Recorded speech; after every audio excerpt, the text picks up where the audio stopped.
Okay. I want to discuss certain terms, although that's not really the focus. Nevertheless, it will help us to understand. Uh, we are getting to a sense of the reality of this whole situation, of the Rotzu and the Shuv.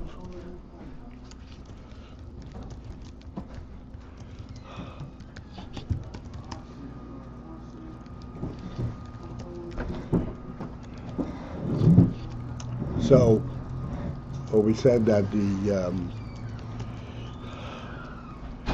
in the Rotzu there is a real gilum and Edeliki benefesh. When you recognize his elokus and you recognize the preciousness of elokus, as we said before, the greatness, and to the extent that this is all he wants. Again, I just want to mention, this is very important to always remember. The reason this is all he wants is because this is what his nefesh is. There is not, within a worldly context, that this is what he wants. The world does not substantiate it at all. This is exclusively human, and within human, this is the supreme human quality, which is the actual experience of nefesh itself.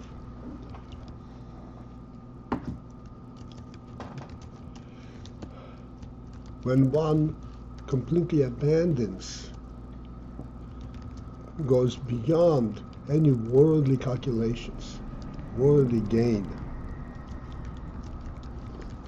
it is to be a human being as the supreme privilege, supreme gift that Hashem had given to the world, to himself, to the human being, and to the world.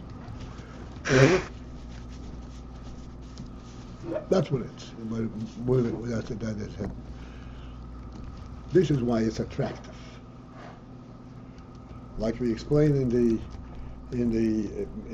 said in the classic illustration of the host and the guest, there is nothing worldly experience in the host's presence. Zero. There is not a worldly experience in the simcha per se. The food, yes.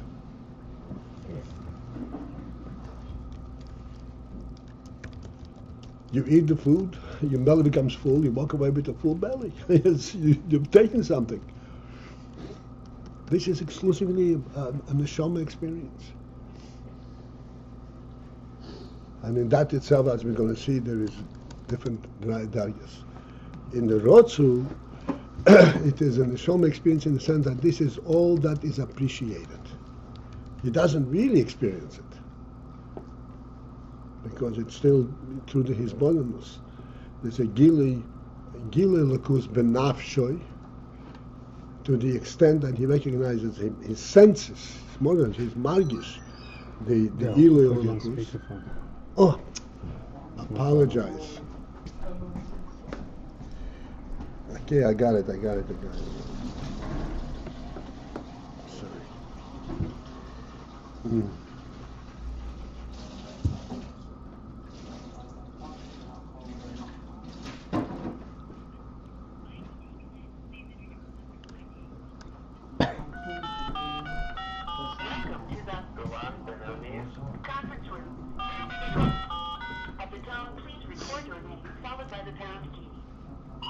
Paltiel.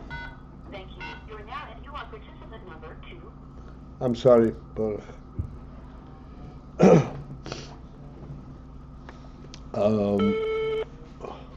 okay, somebody else came in. All right. So in the Rotzu there is that recognition of the Lakus and the supremacy of Lakus. And this is, as you said, the Dveikus is dobuk to Lakus. In what way, in what sense is it dobuk to Lakus? He does not really absorb eloquence. It doesn't really become part of him. What then is a dovuk? Dovuk means he's dedicated. This is all he wants. He's constantly mishtoikek.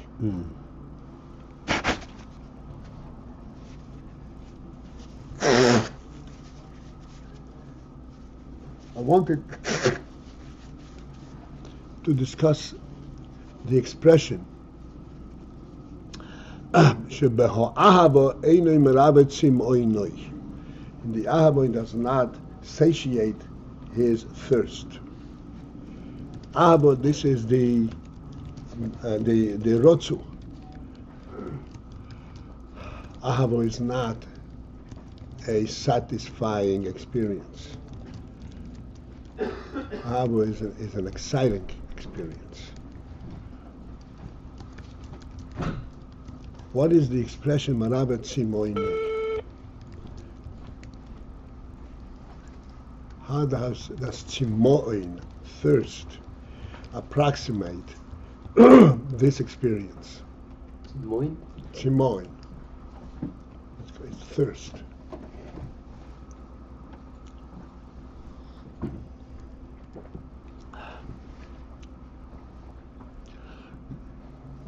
Tzimoin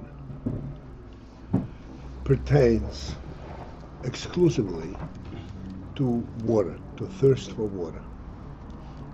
When one is hungry, it's called ravoin, not tzimoin.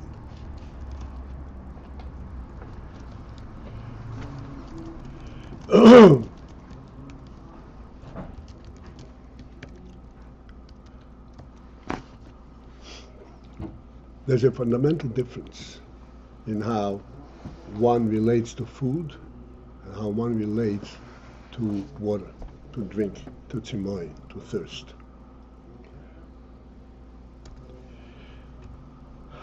Food, you take a piece of food, and this piece of food is a standalone entity, separate mitzvahs within you, within your mouth. Then afterwards you chew it up, and it goes through the food pipe, and it gets further digested, and so forth and so on, and then it gets broken down until it actually ultimately is refined to such an extent that it actually feeds you. It actually gives you health. It goes through, like we discussed a long time ago, that the real benefit of the food is only after it is totally, completely retransformed, and it becomes so refined that it actually seeps through the membrane that of the food pipe.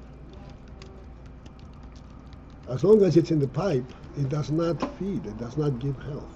It fills you up, but it doesn't give you anything. The actual thing that actually becomes part and parcel, so to speak, of your flesh and blood is when it becomes so refined, it becomes one with the body, and it goes through the membrane and seeps in and becomes united and accepted by the bloodstream. This is how food processes. So food is an external object essentially in the person, and it gets absorbed in this piecemeal manner. Drink, water, is a completely different thing, and it's a completely different nature of water and how it is absorbed. Water, excuse me, just as in the example of water, that water spreads in every corner. The minute you have a drop of water, it spreads everywhere, automatically. Water feeds the body without the bodily activity. It simply seeps in every crack and crevice that is open to it.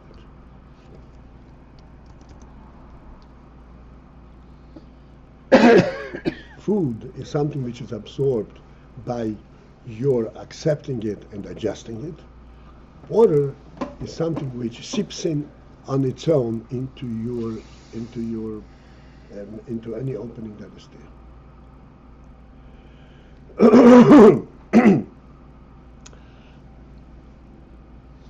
How is that approximate the union of Elokus?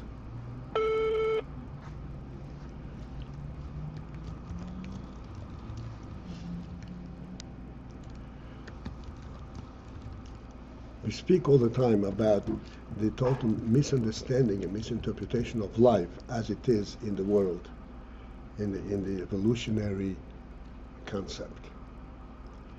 The evolutionary concept,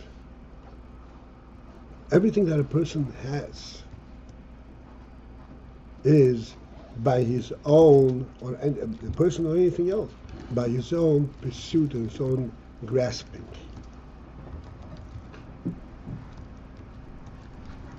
There is not a fundamental reality which encompasses him and engulfs him.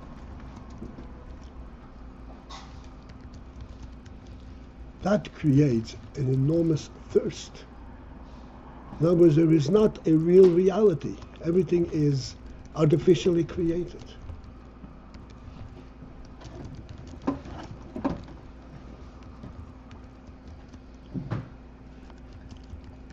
Everything is just an idea that he creates for himself, and then he works on it. And maybe he digests it and so forth. And he thinks that it gives him real chayes. It doesn't. It gives him chayes only if he has chayes, and then it gives him a direction of how to utilize his chayes. But that itself is lifeless, because there's not a basic reality to it. Tzimboin, thirst, is a thirst for that reality that seeps in, that gives him life, not that he creates for himself. That's Tzimboin. This is what he is thirsty for.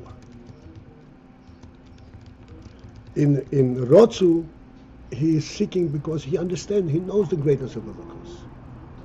As long as he's pursuing Elokus because he knows the greatness of Elokus, and he actually senses his greatness, but it all through his senses. It is all through his faculties. It is not that Elokus engulfs him, permeates his whole mitzias. Therefore, the thirst is not quenched. Not quenched. The whole Indian, the thirst can be quenched only if that engulfs him, that gives him life. Because life is something which life by definition means the reality, the real reality, not the experience. This is what the Rambam says. What is the fundamental reality that for all Chokhmah? Chokhmah is wisdom. Oh, you pursue, you understand. You can understand from now till tomorrow. Nothing will happen. It's not real understanding if there is not a fundamental reality. That there's a first being, that the truth of his presence, this is the basic truth of everything. But that truth, you can understand Chokhmah. But if you lack that truth, then you're in no man's land.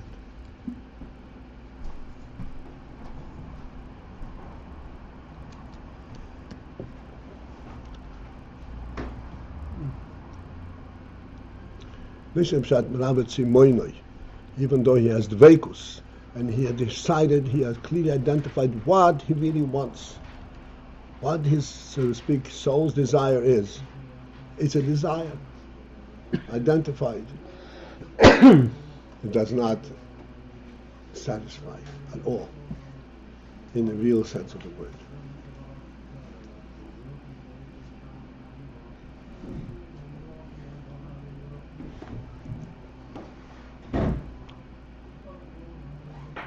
In other words, is it fair to say that any experience of a soul as it is enclosed in a body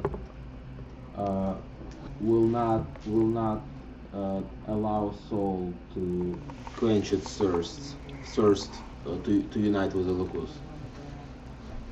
Well, if it comes via faculties, right? It is through his seichel, through his response, it will not quench his thirst. What will quench his thirst is in the hashuv. That's why you say the shuv. Mm-hmm.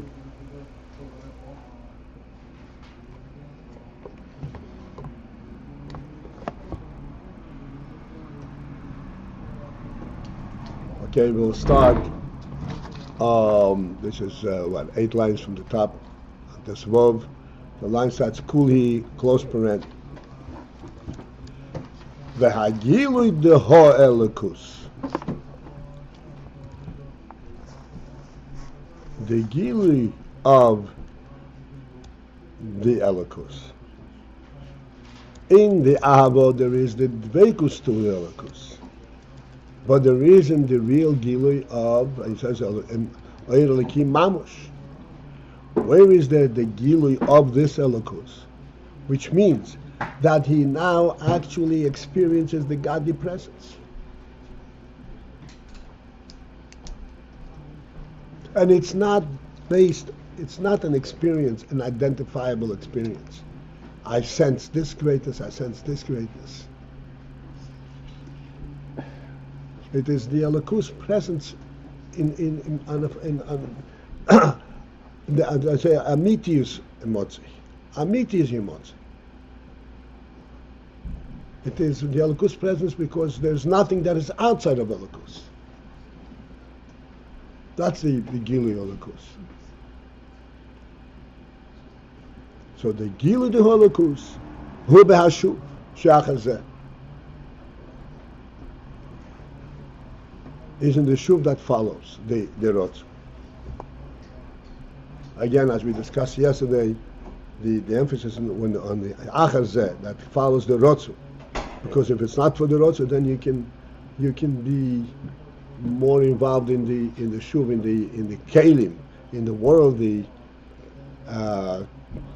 form, and lose sight of the elokus element.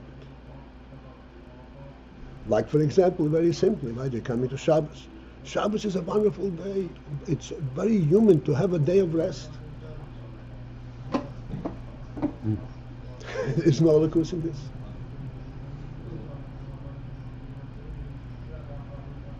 No elokus in this.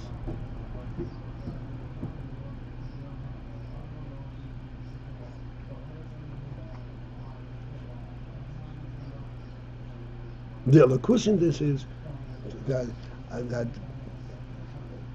it's not a day of rest. It's abstention from work, abstention from worldliness, because the godliness is the reality, not the good world.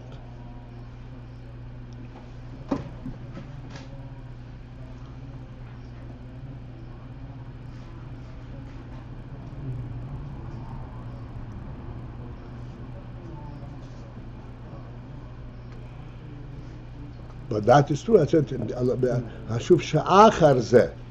Because why achar zeh? Because achar zeh, after the rotzu. Because the rotzu is recognized that the only thing that there is, the only thing that he is pursuing is elokus. So that when it comes to the shuv, he is focusing, he is recognizing only the elokus element in the shuv.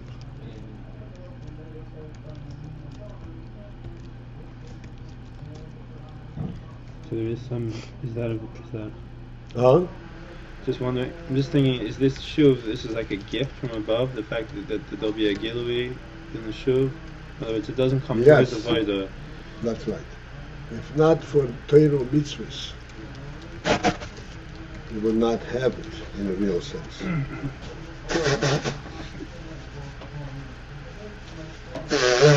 other words, it also should be, is it also then true that as long as a nefesh surfaced to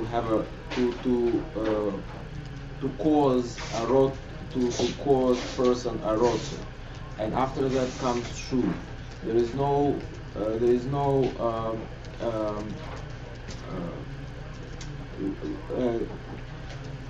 doesn't matter how posh the person is. Person could be extremely posh and still have Eibishter with him through his Torah and mitzvahs. Rotsu, meaning his soul could come out to have Rotsu through very limited chokhmah that he has, or whatever he has, intellectual capacity, and then followed by the real shuv. It doesn't matter. He's not limited at all to his. It's not limited at all by his intellectual capacity or his midas or anything. Right. Well, there, what the Baal Shem Tov was Megaladina from Anoshim Pshutim, where essentially you bypass the whole intellectual process. It is the Amunah itself. Amunah is the pinnacle of Seichel. And they live at that. The Rotza is on the Amunah. It's not really a Rotza. It's not really something which they had recognized through his bonus or anything. This is, by them the Amunah is begin. So you bypass that step of the process.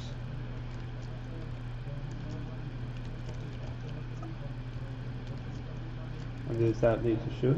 Or does that lead to shuv? Yes, but it's not a shuv. It's not a rotz of a shuv type of thing. For them, the Elikus is there all the time. There's a story with the Baal Shem Tov, following story. The Baal Shem Tov was in an inn. He was as he traveled. He was in an inn, and the inn was manned by a Ishposhut, one of those, Muna inn, and he had a siddur from which he davened. Excuse me. The siddur was a total ignoramus. He knew how to daven, however he learned, and that's what. So Baal Shem Tov noticed. When he davened,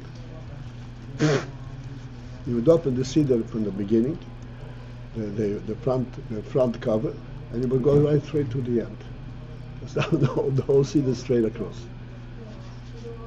So Baal Shem Tov told him that this is not how you daven. There are different davening. There's shachris, there's mincha, there's ma'ariv, there's mishalamito, there's what you say, and this thing. So he says, how do I know? Hashem Tov said, I will put markers in. Hashem Tov put markers. This is for shacharis, this is for mincha, this is for ma'ariv. He put, inserts. There wasn't stickums, they were just the little inserts. They didn't have stickums in those days. So he got it, wonderful. And Hashem Tov departed. He picked up the siddur to daven. All of a sudden, the siddur falls down, and all the markers fall out. So now he is back. He is back where he started from. He started chasing the Baal Shem. And so he's chasing. The Baal Shem is way out. And then the Baal Shem Tov comes to a river. Baal Shem Tov takes like a handkerchief and puts it on the water and steps onto the handkerchief and goes across the river. So they see this chasing Baal Shem Tov. So he comes to the river, he does exactly what Baal Shem Tov did. He puts the handkerchief on the water, steps up with the handkerchief and goes across. So he came to the shade, find out, Rebbe, the siddur fell down and I lost the markers. So they said, yeah. So, how did you get here? I was chasing you. But how did you get across the river? I saw what you did. I did the same thing. So said, if that's the case, go back. You don't need any markers. He continued doing what he did till now.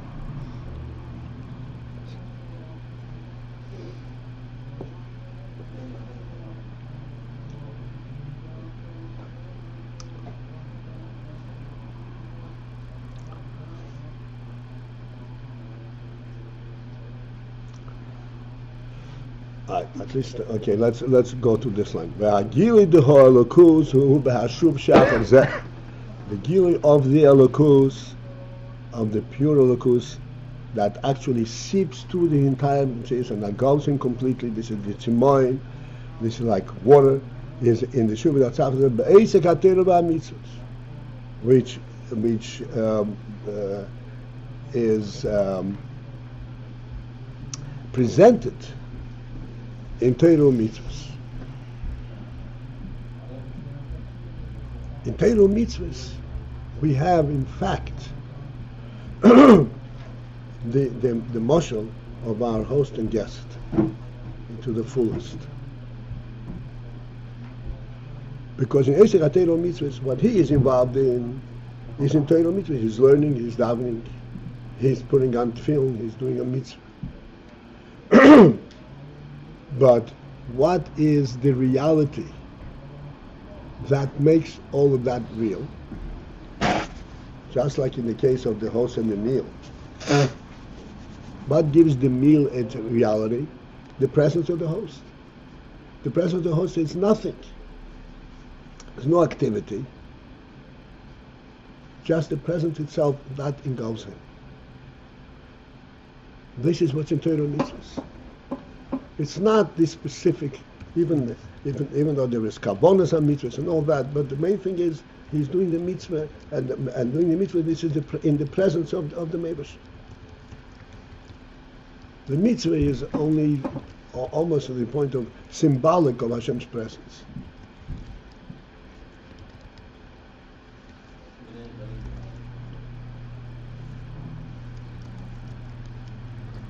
The Ayin, I mentioned before Shabbos, the Ayin that you abstain from work on Shabbos, one day of the week.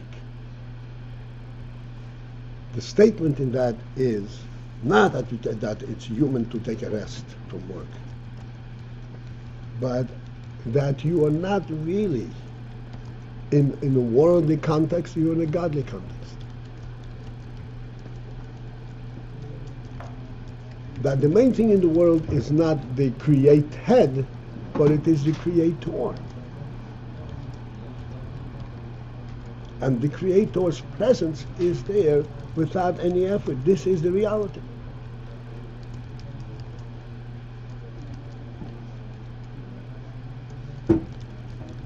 This is the reality of everything. World is only a byproduct.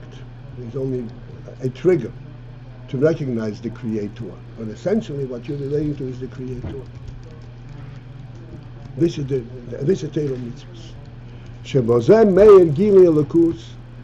There in Torah mitzvahs is meir gili elokus. Shines the gili elokus. Because as I said, the main thing over there is the godly presence. V'hu b'bchinas hisyashvus b'nafsha. And it is at that moment, at that point, b'bchinas hisyashvus, in hisyashvus manner. Because it's not taking it through his faculties. He doesn't become aware of it by observation, by knowledge, by convincing himself. This is the presence.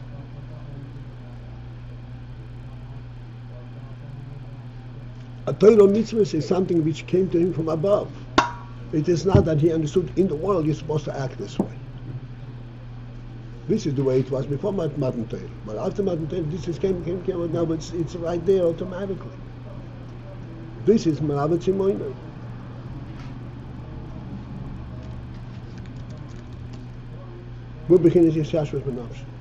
Okay, so now we can be Yusuf until the next time. Okay, have a good evening. We'll start learning tonight the Sikha in Mitzvah Shem. I don't know what time is Libanchen. Anybody know? It's around 7. Okay, it's an hour before Libanchen, so 6:05 maybe. You know where Libanchen is? I'll tell you right now. Okay, have a good day. Pension is Thank you.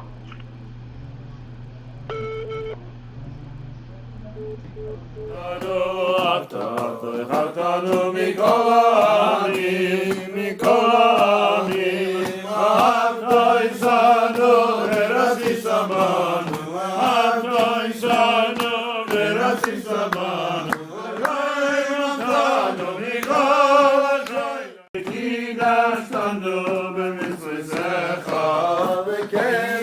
Shanu, Malkeinu Lavodasecha, B'Shimcha